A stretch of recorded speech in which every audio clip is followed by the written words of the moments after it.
بہت ہی افسوس کے ساتھ کہنا پڑتا ہے کہ ہمارے بڑے بڑے ویلاگرز، صحافی اور تجزیہ کار حضرات سمجھ نہیں آتی کہ عقل کی کمی ہے یا شعور کی، حالات کی نزاکت کو بالکل نظر انداز کر رہے ہیں۔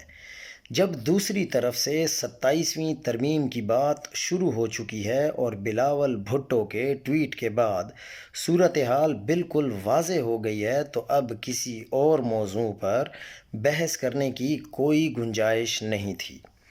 یہ تمام لوگ چاہے دانستہ طور پر یا نادانستہ طور پر یہی بات ثابت کرنے پر تلے ہیں کہ جو کچھ ان کی طرف کہا گیا وہی درست ہے، گویا ان سے بڑا سمجھدار کوئی ہے ہی نہیں۔ ایسا لگتا ہے جیسے صرف انہی کو علم ہے کہ کون کس کو کب اور کیسے سیاسی بساط پر آگے لاتا ہے۔ قوم کے لیے کبھی موقع اور محل کا لحاظ بھی کر لینا چاہیے۔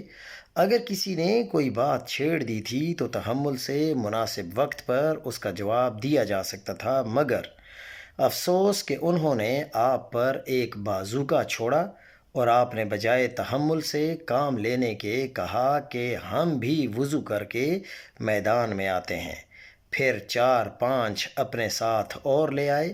ماشاء اللہ اور سبحان اللہ۔ اب بتائیے ایسے موقع پر آپ جیسوں سے کیا توقع رکھی جائے؟ قوم ایک نازک ترین دور سے گزر رہی ہے، مگر آپ نے ساری گفتگو اپنی ذات کے گرد گھما دی کہ میرا تجزیہ، میری دوستی کس نے نبھائی اور کس نے نہیں۔ اگر آپ تھوڑا سا صبر کر لیتے اور بات کو بعد کے لیے مؤخر کر دیتے تو کوئی حرج نہیں تھا، لیکن افسوس آپ نے ایک سنجیدہ موقع کو بھی ذاتی بحث میں بدل دیا۔ سوال یہی ہے کہ آپ سے کب توقع رکھی جائے کہ کسی موقع پر قومی مفاد کے لیے واقعی سنجیدگی دکھائیں گے۔